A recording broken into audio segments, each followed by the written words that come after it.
a minute. Imagine your nightmare health emergency. You're on vacation with your family when suddenly you double over with shooting chest pains and lose consciousness. You wake up strapped into the back of an ambulance, racing to the emergency room. Paramedics hover over you, trying to keep you calm.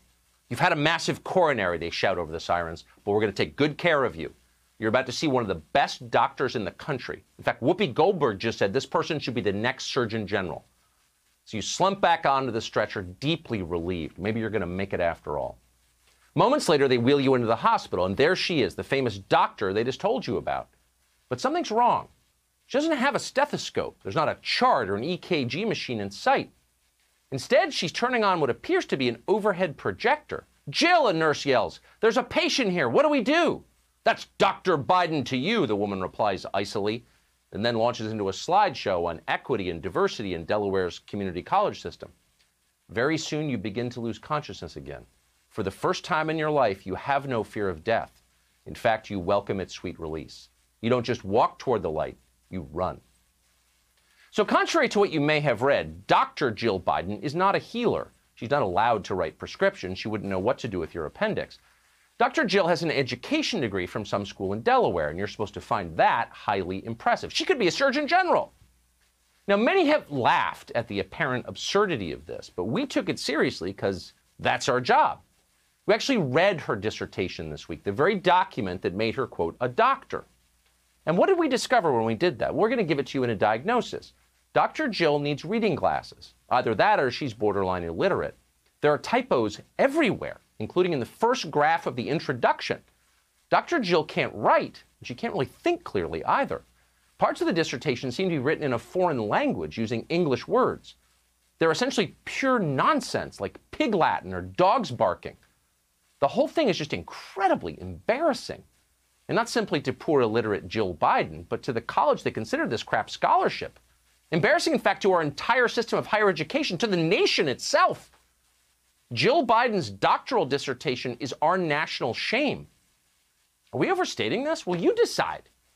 On the very first page of Dr. Biden's opus, she describes an average class of students at a community college called Delaware Tech. Of course, she counts the students by their skin color. She's a Biden, after all. But pay close attention to the math. Quote, 3/4 of the class will be Caucasian.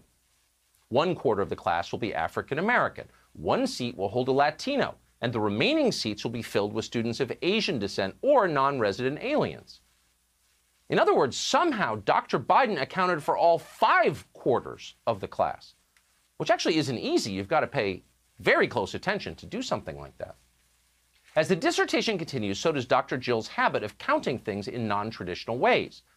On page 47, for example, she writes this, quote, of the 159 students surveyed, 55 receive financial aid, 41 pay their own tuition bills, 45 students' parents pay, 3 spouses pay, 9 receive scholarships, and 9 others receive funds for the GI Bill, vocational rehabilitation programs, or grant.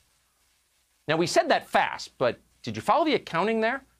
Jill Biden surveyed 159 students, but she received a total of 162 responses. So go ahead and try that at home. You can't. You're not a doctor. And it goes on. At one point, Dr. Jill suggests, and this is innovative, that, quote, the administration may want to consider in future planning an 8-week study week. An 8-week week. Bet you no one in the administration thought of that before. In their tired, Western, linear approach to time and space, there was only a single week in a week. Yet another relic of the patriarchy. But once Jill Biden smashed the glass ceiling that shielded community colleges in Delaware from new progressive approaches to time management, a week could have 8 full weeks. As Jill Biden herself might say, that's an 8,000% increase. Not bad. All right, we're being cruel there. We got to be honest and tell you that not all of Jill Biden's dissertation is hallucinogenic fantasy. Some of her claims seem real. Some are easily verified. Take this one. Quote, according to the retention director at Cecil Community College has made a concerted effort to address retention, end quote. So there you have it. In Delaware, retention directors say they're addressing retention. So consider the debate over Cecil Community College's retention efforts settled, straight from the source. And there are a lot of newsy bits like that in Dr. Jill's dissertation. Go ahead and read it yourself. It's still online, at least for now. But whatever you do, do not make fun of it. If you dare to notice that Dr. Jill isn't a super genius, you hate all women. You're a dangerous misogynist. But many are saying what was written about Dr. Jill Biden would have never been written about a man. And that managed to be petty, elitist, and misogynistic all at once. As numerous professors told the New York Times, the suggestion that Dr. Biden not use the honorific was blatantly sexist and emblematic of the way many men question or disparage women's credentials. But really, it's just who needs that? No, but then do you give it oxygen by talking about it? Do you give it energy? But you do have to bring attention to it and saying this is outrageous. Yeah. Ooh, they're so touchy. Interesting. They're telling you that no one would ever call a man dumb. Okay, well, that's wrong. We call Dr. Jill's husband dumb all the time. In fact, we're going to go full feminist here and admit that Dr. Jill is a lot smarter than the man she married. Not that it's saying much. Joe Biden never wrote a dissertation, even on community colleges. The only thing Joe Biden has written recently are reminder notes to himself to wear matching socks. So it's not a sexism thing. What it is actually is a class thing. We have a class system in this country, and it's based on credentials like the ones Dr. Jill Biden has.